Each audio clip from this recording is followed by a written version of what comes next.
Percaya kerinduan Koko akan RBC mengalahkan sakit paruhnya Koko. Katakan amin. Boleh sekali lagi berikan tepuk tangan yang terbaik buat Tuhan dong. Di bulan ini kita akan belajar dengan tema yang cukup unik. Saudara, kalau saudara datang di HOG kemarin, mungkin saudara sudah diberitahukan oleh HOGL-nya bahwa tema bulan kita di bulan September ini adalah Be Different atau menjadi berbeda. Dan Koko berharap di tema yang cukup unik ini kita boleh nangkap sesuatu, bukan sekedar firman yang kita sudah dengar berulang-ulang kali di beberapa media sosial atau mungkin yang kita dengarkan setiap minggu, tapi Koko berdoa kalian menangkap sebuah tema yang berbeda di bulan ini. Katakan amin. Are you ready guys? Amin. Boleh pijit dulu samping kiri kanannya, katakan ready. Tepuk sananya, katakan siap. Bersiap. Berikan senyumanmu yang terbaik, gigimu yang terbaik, dan berikan sekali lagi tepuk tangan buat Tuhan. Dan Koko berdoa kita menyambut sebuah firman yang dengan pandangan dan mindset yang berbeda. Di Yakobus 6 ayat yang keempat, Yakobus 6 ayat yang keempat dikatakan, Yakobus 4 ayat yang keempat, dikatakan seperti ini. Hai kamu orang-orang yang tidak setia, tidakkah kamu tahu bahwa persahabatan dengan dunia adalah permusuhan dengan Allah? Jadi barang siapa hendak menjadi sahabat dunia ini, ia menjadikan dirinya musuh Allah. Saudara, kalau kita baca satu ayat konteks ini, kedengarannya sangat kejam ya. Karena di sini kok bisa bilang ada dua tim. Oke. Kalau kalian bayangkan main bola, ada misalnya Real Madrid lawan misalnya siapa? Juventus misalnya. Atau misalnya Barcelona lawan ini. Selalu ada dua tim. Dan di Alkitab Yakobus mengatakan bahwa di dalam dunia ini ada juga dua tim. Yang pertama timnya Tuhan, yang kedua adalah timnya dunia. Tidak ada tim yang ketiga, saudara. Jadi tidak ada in between atau tidak ada yang tengah. Saya dukung dua-dua, nggak ada, saudara. Jadi saudara perlu ketahui bahwa di dalam dunia kekristenan, di dunia iman kita hanya ada dua pilihan, dunia ataupun Tuhan. Makanya Tuhan berkata di kitabnya bahwa yang suam-suam kuku itu akan dimuntahkan, dilepehkan. Lebih baik kamu panas sekalian atau dingin sekalian. Ya, karena Tuhan tidak mau ada yang setengah-setengah. Setengahnya dalam artian satu kaki di RPC, satu kaki di Helens. Ayo. Ya. Satu kakinya di RPC, satu kakinya di Elite. Yang lebih kelas atas. Satu kakinya di RPC, satu kakinya di mana lagi misalnya? Di korupsi atau dan lain segala macam. Jadi tidak ada yang namanya setengah-setengah. Di hadapan Tuhan, saudara antara panas atau dingin. Yang setengah termasuk yang dingin. I'm telling you. Saudara, kalau saudara setengah, sejujurnya di mata Tuhan, saudara itu masuk timnya dunia. Ini sesuatu yang baru yang mungkin saudara dengar. Banyak orang mengajar di luar sana, gak apa-apa, kita kan sudah grace, kita kan sudah dimenangkan Tuhan, betul, tetapi tidak sepenuhnya betul.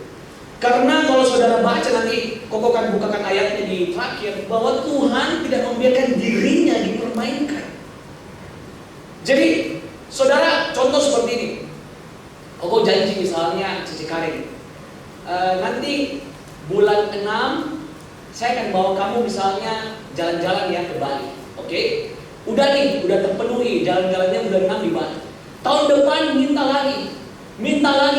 2026 minta lagi, 2027 minta lagi. Padahal janjinya misalnya cuma sekali. Saudara, itu namanya saudara mempermainkan janjinya Tuhan. Karena orang yang menerima grace atau keselamatan adalah orang yang mengaku dengan mulutnya dan melakukan. Ada amin?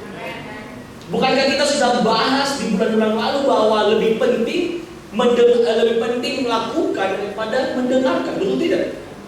Dan kalau saudara sungguh-sungguh menjadi anak Allah, saudara sungguh-sungguh percaya bahwa Tuhan Yesus adalah Tuhan dan Juru Selamat bagi saudara, saudara sungguh-sungguh percaya bahwa Tuhan Yesus adalah Ayah saudara di surga, saudara tidak mungkin melakukan apa yang Dia tidak suka, betul tidak? Kalau saudara mengaku anaknya Tuhan, tetapi saudara berkelakuan anaknya itu iblis, saudara anaknya siapa sebenarnya? Kalau satu kakinya saudara kepada Tuhan, satu kakinya saudara di Hades, saudara anaknya siapa? Itu pertanyaannya. Makanya di sini kok tulis judulnya Be Different, karena banyak orang menormalisasikan menjadi orang tengah. Banyak orang menormalisasikan stay in between, satu kaki kiri, satu kaki kanan. Banyak orang menormalisasi seperti itu, karena orang tidak mau kehilangan dua-dua. Dia nggak mau kehilangan Tuhan, dia nggak mau juga kehilangan temannya. Dia nggak mau kehilangan Tuhan, dia nggak mau juga kehilangan rokoknya. Dia nggak mau kehilangan Tuhan, mau masuk surga, takut masuk neraka, tapi tidak mau lepaskan minum-minumannya. Mau masuk surga, takut masuk neraka, tapi tidak berhenti open table. Mau masuk surga, takut masuk neraka, saudara, tapi tetap pacaran, seks bebas. Saudara tidak bisa menormalisasi hal seperti itu. Karena to be honest, secara jujur saudara, kalau saudara datang kepada orang dan saudara bilang, saya habis jatuh dalam misalnya contoh rokok atau biar, banyak orang berkata gak apa-apa, gak apa-apa, seolah-olah bahwa itu dinormalkan. Kalau saudara datang ke koko akan bilang bertobat, jujur, karena itu bukan hal yang benar. Banyak orang yang berkata gak apa-apa, nanti minta maaf lagi ya hari Minggu. Tuhan akan maafkan, betul. Dia adalah Tuhan yang maha pengasih, Dia maha pengampun, besar kasihnya, tidak ada duanya, tidak bisa kita ukur. Itu betul, semua yang di Alkitab itu betul. Tetapi saudara, dirimu sendiri yang tahu apakah saudara sedang mempermainkan Tuhan atau tidak. Kau tidak tahu. Yang tahu adalah saudara dan dirimu sendiri. Kalau hari ini saudara misalnya, sorry to say ya, seks bebas, and then minggu depan saudara tahu saudara salah, saudara minta maaf, dan saudara minggu depan saudara lakukan kembali, saudara 2 minggu depan saudara lakukan kembali, sebulan ke depan saudara lakukan, 2 bulan ke depan saudara lakukan lagi dengan mindset bahwa Tuhan pasti akan ampuni. Saudara sedang mempermainkan kebaikan Tuhan. Saudara, dan kau berdoa, tidak ada orang-orang yang punya mindset seperti itu. Kau sulit untuk dilawan, memang sulit. Kau share sedikit out of the topic ya, karena tiba-tiba Tuhan gerakkan hatinya kau untuk share akan hal ini. Di manusia di zaman sekarang 90% atau 95% ya, laki-laki maupun sekarang perempuan itu sangat-sangat terikat dengan yang namanya film porno. Film porno adalah momok yang kita tidak pernah tahu orang lakukan atau tidak, karena itu terjadi di kota kecil, di kamar, di tempat di mana tidak ada orang lain melihat. Di RPC atau di depan gereja kita semua bisa terlihat suci, tapi di dalam kita yang tahu kita harus lakukan apa tadi sore. Kita tahu kita harus lakukan apa kemarin malam. Dan film porno ini sudah menjadi momok bagi banyak anak-anak Kristen. Dan banyak orang tanya kepada Koko, bagaimana caranya saya lawan ini? Bagaimana caranya saya lawan ini? Nafsu. Karena laki-laki ataupun maupun perempuan diciptakan dengan nafsu. Bagaimana kalian lawan ini? Jawabannya itu tidak bisa dilawan. Jawabannya kalau semakin saudara lawan, semakin saudara tahan, eventually satu saat nanti saudara akan jatuh, percaya. Saudara bisa cek, tanya diri saudara. Kok udah sebut siapa? Tanya diri. Kau sudah mencoba melawan itu berkali-kali, tetapi kau akan jatuh dalam hal yang sama. Dan ini hal tidak bisa dilawan. Satu-satunya cara saudara keluar dari hal ini adalah saudara harus melepaskan pelepasan. Dan di pelepasan itu bukan mengenai saudara datang ke Koko tumpang tangan dan kemudian saudara berteriak-teriak. Bukan pelepasan yang itu yang Koko maksud.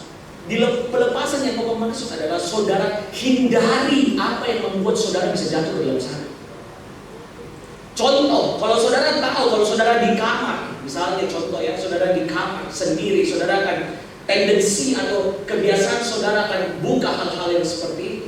Saudara jangan di kamar sendirian, cari sebuah kegiatan. Cari sebuah kegiatan olahraga, apa dan segala macam. Setiap kali saudara tahu dirimu akan jatuh dalam hal itu, cari sesuatu yang mendistract diri. Jangan dilawan. Saudara-saudara, semakin saudara lawan, dia semakin menghantui diri. Yang terjadi adalah saudara cari teman. Misalnya, saudara cari teman untuk saudara bergaul, mungkin untuk olahraga, mungkin hal-hal yang positif, bahas bisnis, belajar bersama dan segala macam. Saudara tahu kalau saudara sendiri saudara akan jatuh. Saudara jangan coba dirimu dengan di kamar sendiri. Itu hal akan datang dan saudara akan jatuh ke bawah. Dan ini hal saudara harus latih. Tidak berarti saudara bisa latih ini keluar dalam 1 minggu, bahkan dalam 1 bulan, tidak.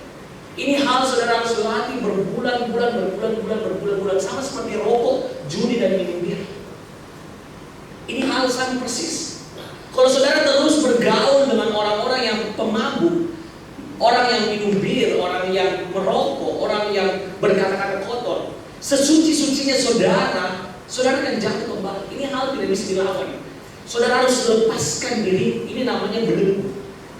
Kadang yang membelenggu diri saudara itu diri saudara sendiri.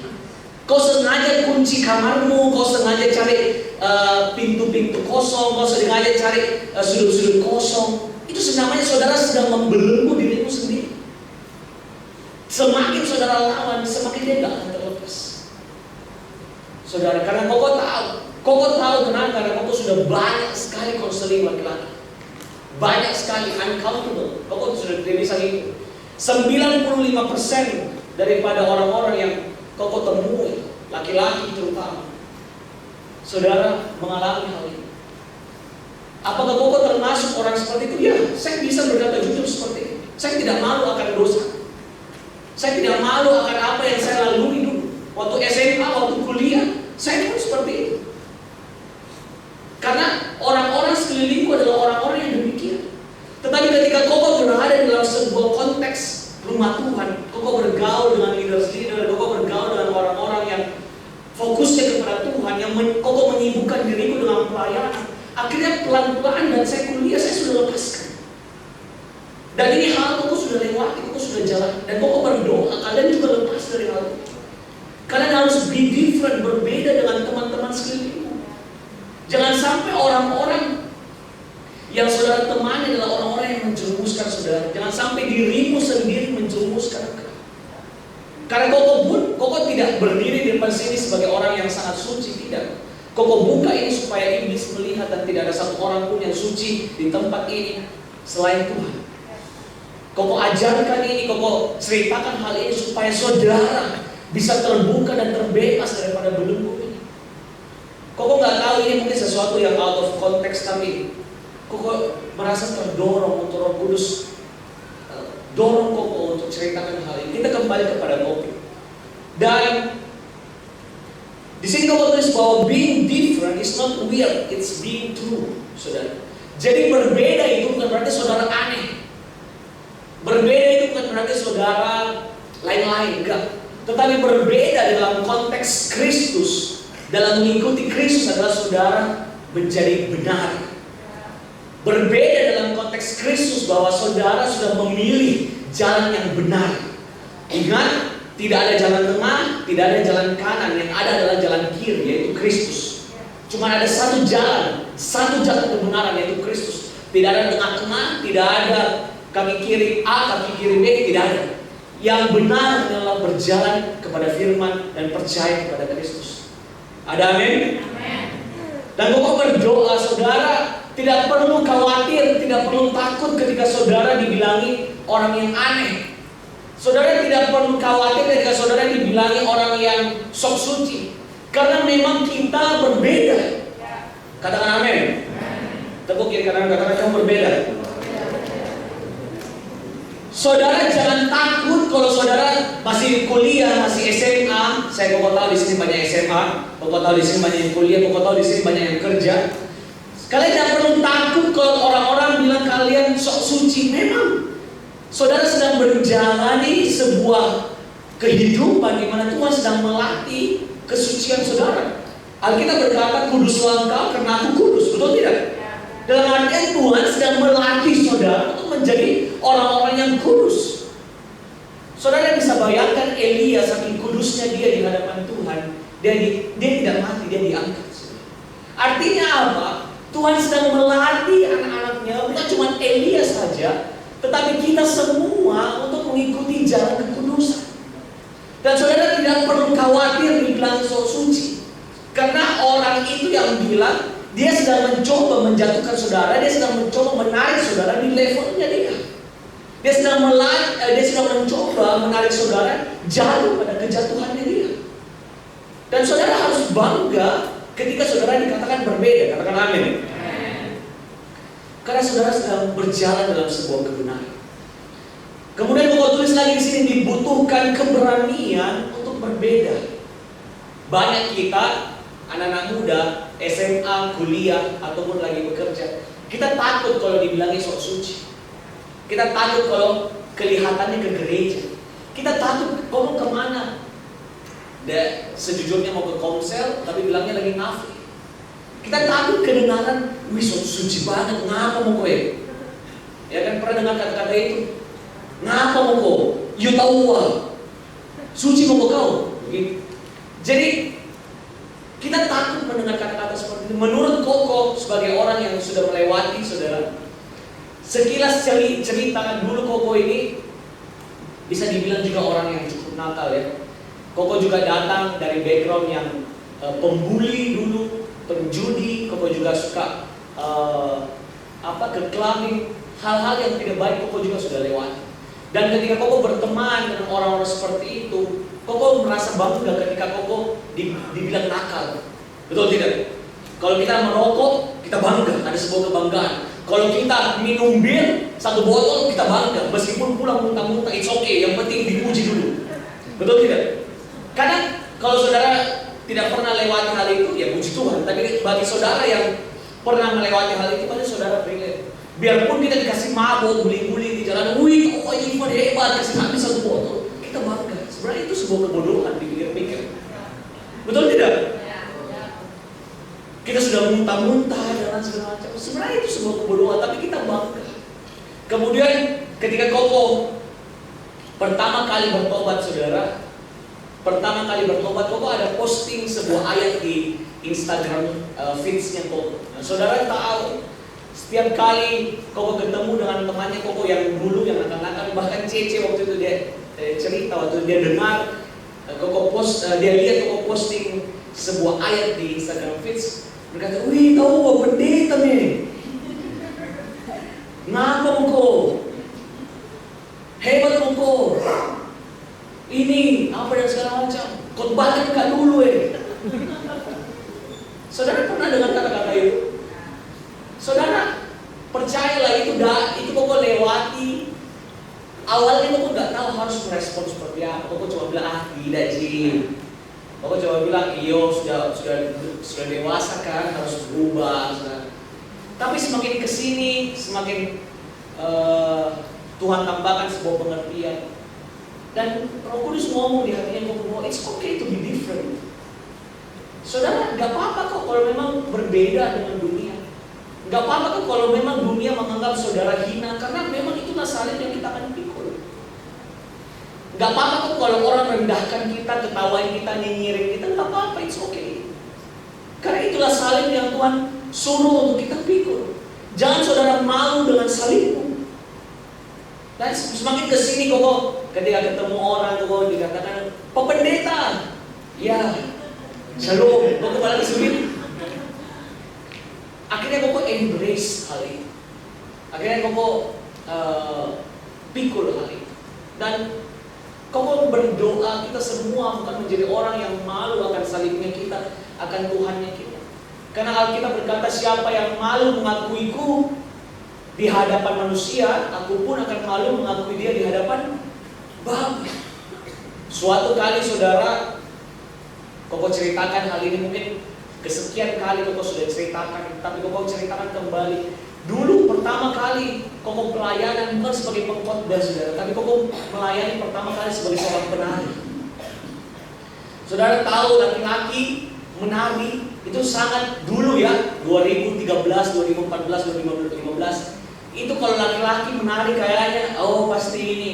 Sorry ya, aku bencong ini. Sungguh saudara. Dan pelayanan pertama yang kau dipercayakan sama Tuhan itu bukan khotbah langsung menari. Dan suatu kali kau harus menari di Klaro, waktu itu kan ada acara sekota. Dan temannya kau waktu itu teman dekat yang punya Klaro, yang punya pokoknya intinya kepala gengnya lah waktu itu. Nah kau harus dan lihat dia kau pakai jubah, saudara tahu jubah. Kau pakai jubah menari dengan kerub, saudara. Saya menari di depannya. Tiba-tiba saya berkata, Tuhan saya mau lari. Kayaknya saya tidak sanggup Tuhan. Sekali ini aja. Kalau tidak ada orang nggak apa-apa. Tapi kali ini Tuhan, saya mau lari. Literally dia pakai batik, saudara, dengan panjang. Koko ingat sekali waktu itu ada wali kota karena acara sekota Kristen waktu itu. Ada wali kota, dia duduk sampai wali kota dengan tegapnya pakai batik, sedangkan Koko pakai jubah. Benar. Saudara tahu betapa Tuhan ajarkan Koko untuk menjadi berbeda. Dan akhirnya singkat cerita, sebuah firman datang di hatinya Koko yang berkata, kalau engkau malu mengakuiku di hadapan manusia, aku pun malu mengakuimu di hadapan Tuhan, di hadapan Bapa. Akhirnya Koko memberanikan diri menari di depannya dia ketawa-ketawa. Saya bisa lihat giginya, saudara. Saya bisa lihat dia ambil HP, dia foto-foto. Koko tahu di titik itu saya sudah menjadi viral, at least di kalanganku ya, di kalangan SMA dan kuliahku dulu. Saya sudah tahu saya akan viral. Bahwa Ivan mungkin bencong. Sorry ya. Karena ya itu paradigmanya dulu seperti itu, 2017. Tapi Koko bahagia sekali karena saya mengambil jalan yang tepat. Koko bahagia sekali karena Koko mengambil sebuah jalan di mana saya tidak malu mengakui Tuhan. Saya mengambil sebuah jalan di mana saya membuktikan bahwa Tuhan, Engkaulah segalanya dalam hidupku. Saya mengambil sebuah jalan untuk berbeda daripada orang-orang dunia. Saya mengambil sebuah jalan yang mungkin banyak orang ketawain, tapi saya percaya Tuhan menilai sesuatu yang berbeda. Di titik itu Koko belum punya outlet, mungkin cuma 2 atau 3. Tetapi Tuhan mengetes, seolah-olah menguji Koko, apakah kamu bisa dipercayai tidak dengan hal yang kecil. Dan ketika Koko lulus akan tes itu, Tuhan berikan sampai hari ini Koko baru buka kafe yang baru di Palu, dan Koko percayakan kurang lebih sekitar 20 restoran di tangannya Koko. Saudara, being different itu bukan hal yang buruk. Itu kadang-kadang sebuah tes yang Tuhan berikan kepada saudara. Apakah saudara bisa dipercayai dalam hal yang besar? Kalau saudara hal yang kecil aja mengakui Tuhanmu di hadapan orang saja saudara malu, bagaimana Tuhan mau percayakan hal-hal kerajaan Allah yang begitu besar kepada saudara? Amin. Dan Koko berdoa kita tidak menjadi orang yang seperti itu. Ibrani 12 ayat yang ke-6. Ibrani 12 ayat yang ke-6 dikatakan seperti ini. Karena Tuhan menghajar orang yang dikasihinya dan yang menyesal orang yang diakuinya sebagai anak. Saudara, kalau sampai hari ini kadang saudara masih ditegur oleh Tuhan, percayalah karena saudara masih dikasihi oleh Tuhan. Betul tidak? Bukan Koko yang bilang loh, Ibrani yang bilang, Ibrani 12 ayat yang ke-6. Kalau saudara masih ditegur oleh pemimpinmu, percayalah karena pemimpinmu masih sayang kepada saudara. Kalau Cici Sela masih marah-marah, masih ngomel-ngomel kalau tidak baca Alkitab, percayalah karena Cici Sela sayang kepada saudara. Kalau Kak Dita masih ngomel-ngomel, kenapa kamu terlambat pelayanan dan lain segala macam, percayalah karena Kak Dita masih sayang kepada saudara. Kadang-kadang kita salah mengerti arti kata teguran. Kita merasa kalau kita ditegur, kita dibenci. Salah saudara. Kalau saudara masih ditegur, saudara artinya masih disayang. Karena bukan Koko yang bilang, saudara baca foto, screenshot, capturing di HP saudara, jadikan wallpaper. Kalau saudara masih disayang, saudara masih ditegur, masih diajar, dan masih dianggap seperti anak oleh Tuhan. Malah sebaliknya, kadang Koko kalau misalnya sudah konseling ulang-ulang dan dia masih melakukan hal yang sama, Kadang-kadang saya udah capek menegur. Bahkan kadang-kadang saya cuma bisa berkata, saya bilang, Koko doakan aja ya. Saya bahkan sudah tidak punya kemampuan lagi untuk menegur. Kadang-kadang Koko cuma bisa bilang, Koko doakan aja ya. Bahkan ada orang-orang yang Tuhan percayakan dalam hidupnya Koko, ketika Koko tegur, dia malah tersinggung. Saudara, teguran itu bukan untuk membuat saudara tersinggung, tidak. Teguran itu untuk membuat saudara terbentuk. Teguran itu untuk memperbaiki. Teguran itu membuat paradigmamu diperbaiki, hatimu diperbaiki, roh saudara diperbaiki oleh orang-orang yang Tuhan izinkan memimpin saudara. Dan Koko juga banyak ditegur. Ditegur oleh Bapak Gembala, bahkan kadang ditegur oleh Tuhan langsung dalam sebuah mimpi, dalam hatinya Koko. Koko juga banyak dapat teguran. Tidak berarti Koko berdiri di depan sini Koko tidak banyak dapat teguran. Koko pun ditegur. Kadang lewat mimpi, kadang gak bisa tidur, kadang hatinya Koko gak enak. Koko sedang ditegur oleh Tuhan. Dan kalau kalian masih ditegur oleh Tuhan, kalau kalian pergi ke Helms, perasaanmu gak enak, itu artinya Tuhan sedang menegur saudara. Kalau saudara sedang berbohong, kemudian perasaanmu gak enak ketika berbohong, artinya Tuhan sedang menegur saudara.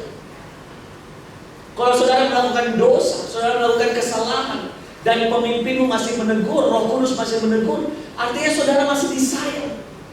Kalau saudara melakukan dosa, saudara tidak ada rasanya dan saudara tidak ada suara yang menegur saudara, malah saudara harus hati-hati. Artinya saudara seperti Firaun, sudah kebal, sudah keras hatinya. Kalau saudara melakukan kesalahan dan saudara tidak bisa tidur, saudara tidak enak perasaan saudara, artinya Tuhan sedang mencoba memutarbalikkan saudara. Dosa itu menjadi sebuah pelajaran, dosa itu menjadi sebuah peringatan untuk saudara tidak lakukan kembali. Saudara, teguran adalah hal yang baik untuk pertumbuhan saudara. Koko berdoa tidak ada satupun anak-anak RPC yang gampang tersinggung ketika ditegur, baik oleh pemimpinnya, baik oleh kakak-kakaknya, HOBL-nya maupun oleh Tuhan. Banyak orang tersinggung, banyak orang kepahitan dengan Tuhan, merasa bahwa Tuhan tidak adil dan segala macam. It's actually a training, adalah sebuah latihan kadang untuk saudara next level. Ada amin? Saudara, Koko mau cerita sedikit sebelum Koko tutup mengenai 12 pengintai saudara, 12 pengintai Israel. Saudara tahu Tuhan mengirimkan 12 pengintai untuk Musa mengirim 12 pengintai untuk mengintai tanah Kanaan, di mana penuh dengan susu dan madu. Dan singkat cerita, dari 12 pengintai itu hanya 2 orang yang berkata, ayo kita maju merebut tanah Kanaan, dan 10-nya berkata, ayo kita mundur karena kita adalah orang yang kecil, orang yang lemah, orang yang tidak ada apa-apanya, orang yang tidak sanggup berbuat A, B, C, dan D.